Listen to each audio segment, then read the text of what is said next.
do Poder Legislativo na aula passada, viu o artigo 48 e 49, né, que são as atribuições de competência do nosso Congresso Nacional, e eu até falei, olha, na primeira característica, e o André ia te falar um negócio, eu ia falar na verdade para todos, a gente agora está tendo o SESP vindo para o Rio de Janeiro, coisa que assustador, né?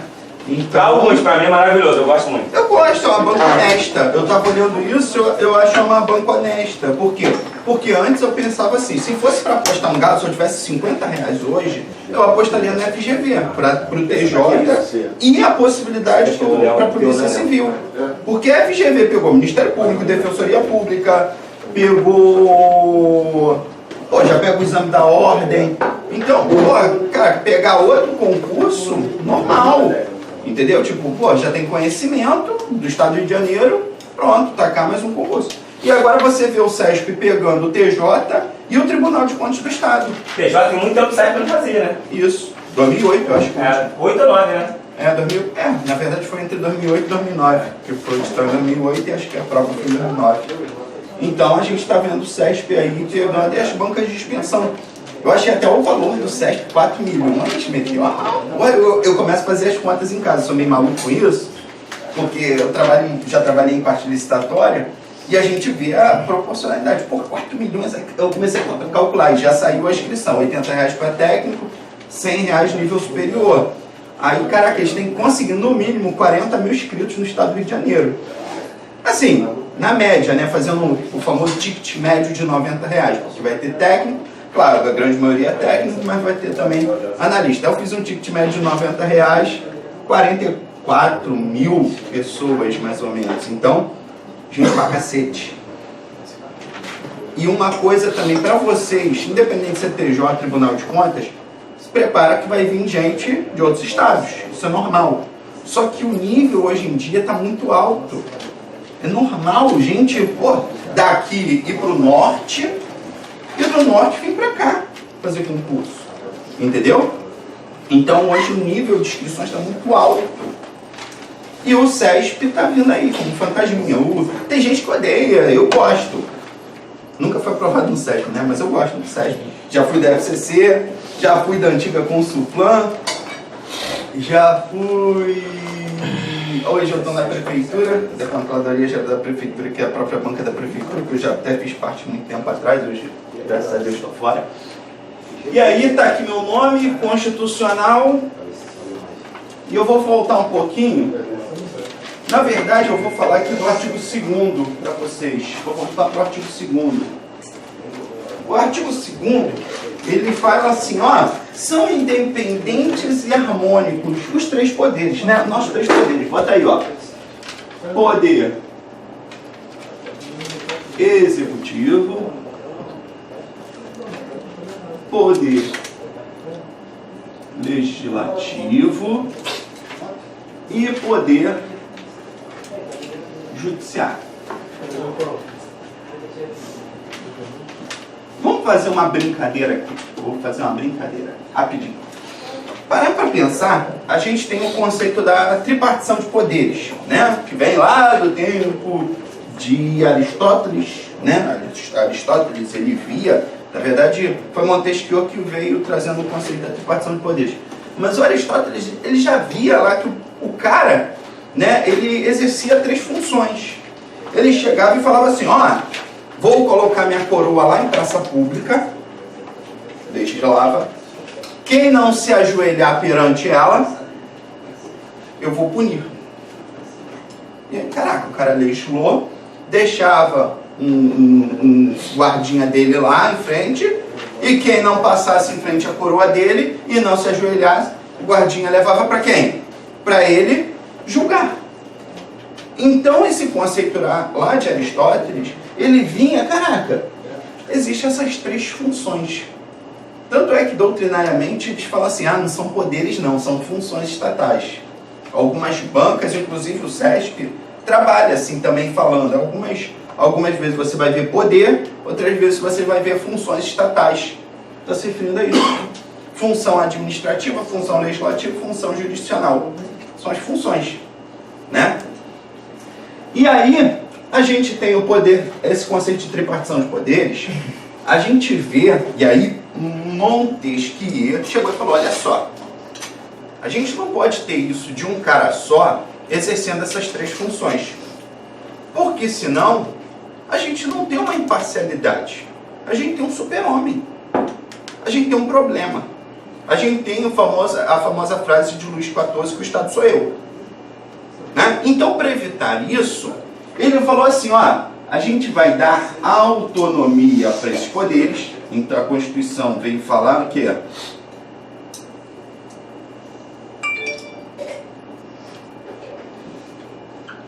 independentes, traz o conceito de quê? De autonomia nas suas atribuições. Perfeito? Olha, eles são independentes, mas eles são harmônicos. Opa! Aqui que vem o problema, né? Porque quando a gente traz esse conceito de harmonia, a gente pensa que coisa bonita, né? Harmonia, porra, é música, né? A orquestra tocando uma harmonia. Só que o problema é que quando ele fala que esses poderes eles são harmônicos, é porque eles são briguentos. Eles brigam entre si. Né? Infelizmente, em determinados momentos, o Poder Executivo não vai exercer suas atribuições de forma tão livre assim. Vai sofrer interferência de quem? Ou do Legislativo, ou do Judiciário. Né? Então, esse conceito que Montesquieu vinha falando, ele traz duas aqui, quando a gente fala em harmonia, a gente fala do princípio de freios e contrapesos, ou um princípio que veio lá da Inglaterra chamado check and the balance, freios e contrapesos, que é o quê? A interferência de um poder sobre o outro. Foi? Então a gente tem esse conceito de harmonia que está no artigo 2º. Quando a gente fala em conceito de tripartição de poderes, a gente está falando dos poderes executivo, legislativo e judiciário, mas a gente tem que lembrar também das entidades federativas. Eu estou fazendo também, meio que acrescentando algumas coisas e fazendo uma revisão aí para a galera. Entes federativos. A gente tem os entes federativos, a gente tem a União, Estados, DF e municípios. Agora a pergunta é, a União, ela tem 3 poderes? Poder Executivo, aula passada, é exercido por quem? Presidente da República. Hã? Poder Legislativo é exercido por qual órgão? Qual o nome da fusão dos poderes? Vai, planeta. Juntou? Congresso? Câmara e Senado. Poder Judiciário, Justiça Federal e órgão máximo, STF. Não é? União. Estados. Estado, agora em âmbito estadual. Poder Executivo é exercido por quem? Poder Legislativo. Poder Judiciário? STJ? Não. TJ? DJ, Tribunal de Justiça. Foi? E os juízes de direito. Maravilha? Município. O município só tem executivo e legislativo, não tem judiciário. Morreu o Poder Judiciário. Não tem âmbito municipal. Beleza? Agora a pergunta, e o Distrito Federal? Distrito Federal. DF. O DF, na verdade, ele vem trazendo lá no tempo, né? Lá, quando você vê o mapa mundi, aquele retângulo lá maravilhoso, que quando você era criança você ficava, que merda é essa, né? Certinho, retângulozinho bonitinho, né? O Brasil todo torto. Aí você vê lá um retângulo, você lembra do Distrito Federal. E lá dentro tem um avião, que é Plano piloto. Brasília, porra. Plano piloto. Ah, é Brasília. Na verdade, eu sei que depois Brasília se tornou... Foi depois fazendo puxadinho. Mas Brasília é o avião. É porque depois aí falaram de cidade satélite, né? Aí vem a turbina e vem com esticada, né? Que aí a gente tem as construções que foram feitas, mas de forma regular. Né? Já começa regular, na verdade. E a gente tem aqui Brasília, pô, pergunta para Oscar Niemeyer. Agora não dá mais, né? Você gosta. Lúcio Costa? Não, Oscar Niemeyer. Não, Oscar Niemeyer foi as construções. O projeto, na verdade, era uma libela. Era uma libela, não um avião. É? É. Pô, não sabia não. Eu tô estudando pro DF, mas eu sei. Tá.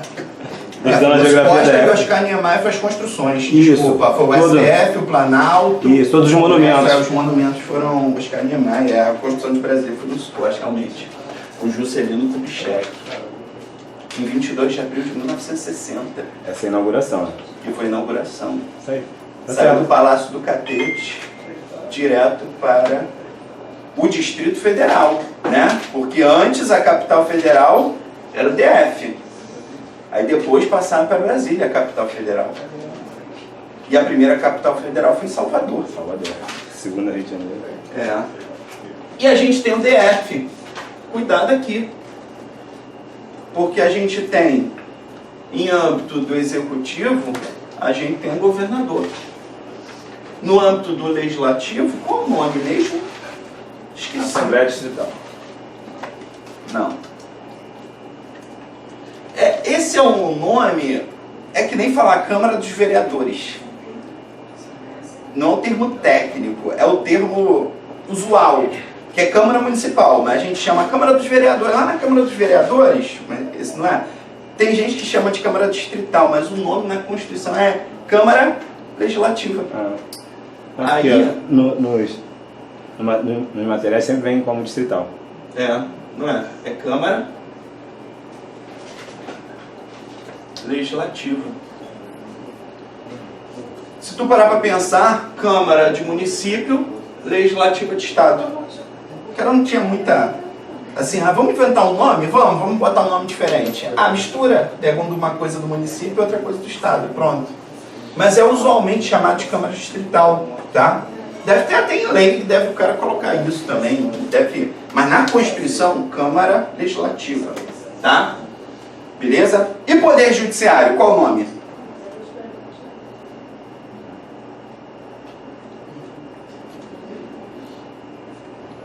Poder Judiciário, qual o nome?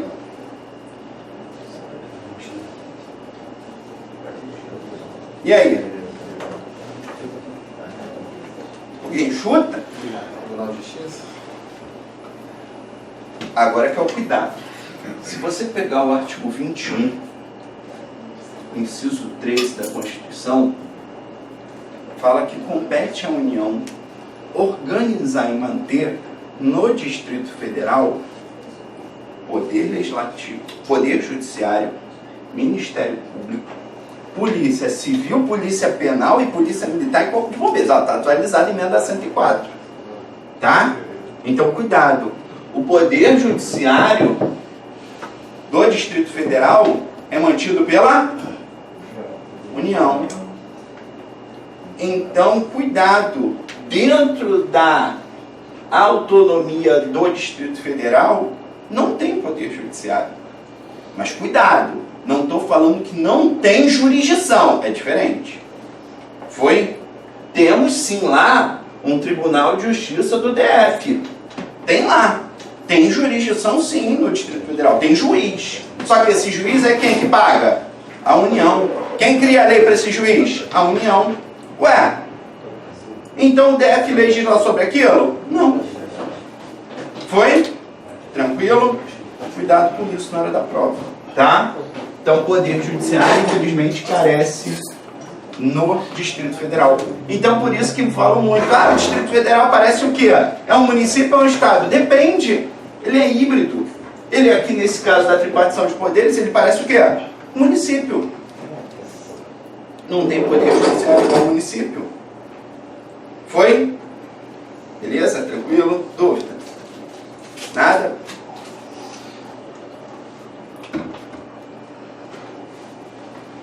Falei de duas funções aqui na aula passada do Poder Legislativo. Claro, já ano passado, né? Ano passado que foi a nossa última aula. E provavelmente teve festas, comilança, né? Fui ali no banheiro praticamente tomar um banho. Fui tomar um banho lá, tá gravando, né? Tá? Tomar um banho, né? Porque tava cheio de graxa, aquela coisa, sujeira e tal. Aí fui tomar um banho no banheiro, tipo, 4 garrafas de Heineken, né? Não tinha nem papel higiênico, o pessoal puxou tudo para fazer festa dentro do banheiro. E, meu Deus, desde o começo do ano, o pessoal está fazendo festa, né? E aí, e vocês também, com certeza, fizeram uma festa em casa, ou foram para determinadas regiões, né? Curtir um pouquinho e acabaram esquecendo um pouco da matéria.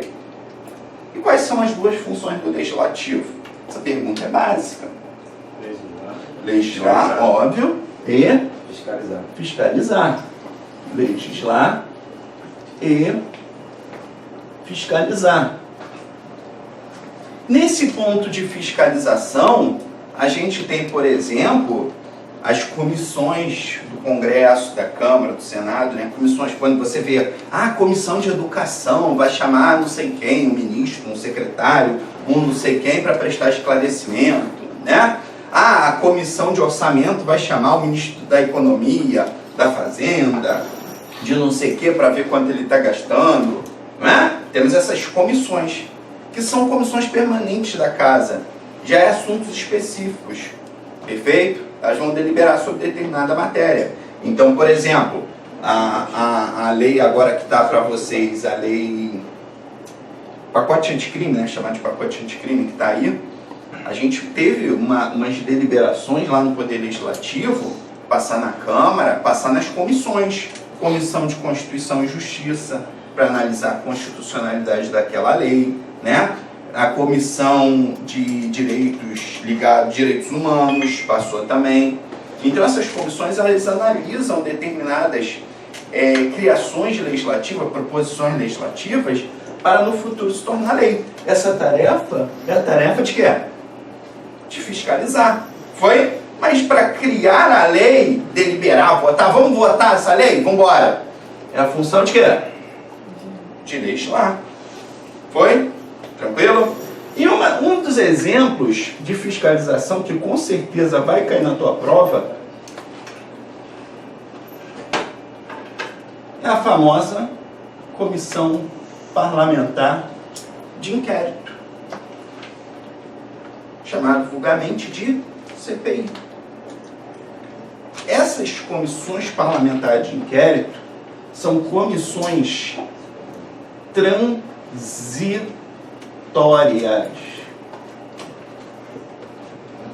O que eu quero dizer? Elas têm um prazo certo para começar e um prazo para terminar.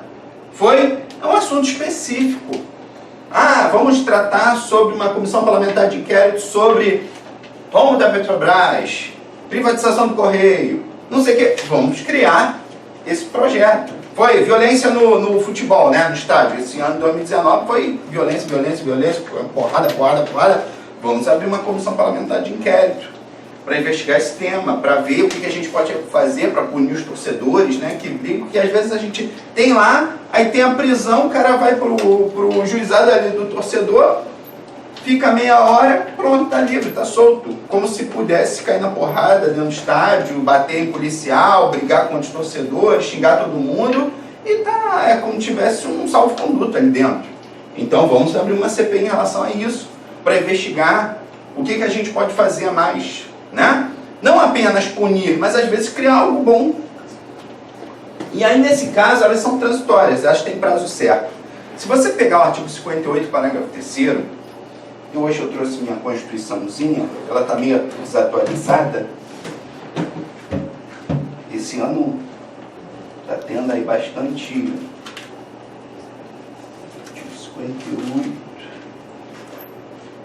parágrafo 3º, está aqui.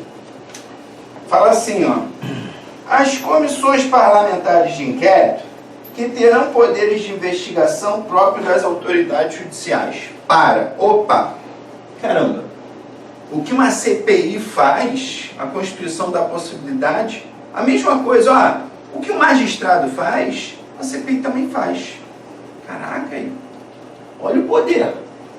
Segundo a Constituição, ela tem um poder igual das autoridades judiciais. Marca aqui. Então, se cair mesmo na Constituição, na literalidade, você marca certo. Olha só, a Comissão Parlamentar de Inquérito tem poderes de investigação próprios das autoridades judiciais. Certo, vida que segue. Só que aí tem um problema, né? Quando a gente lê isso daqui, é como se você, caraca, mas é como se eu estivesse falando que o que um juiz faz, um senador numa CPI também pode fazer, a CPI pode fazer também, mas não é bem assim. É aqui que está o problema. Por quê? Porque a gente tem a exceção. E a gente vai botar aqui que, segundo o Supremo Tribunal Federal, a exceção está vinculado ao princípio da reserva de jurisdição.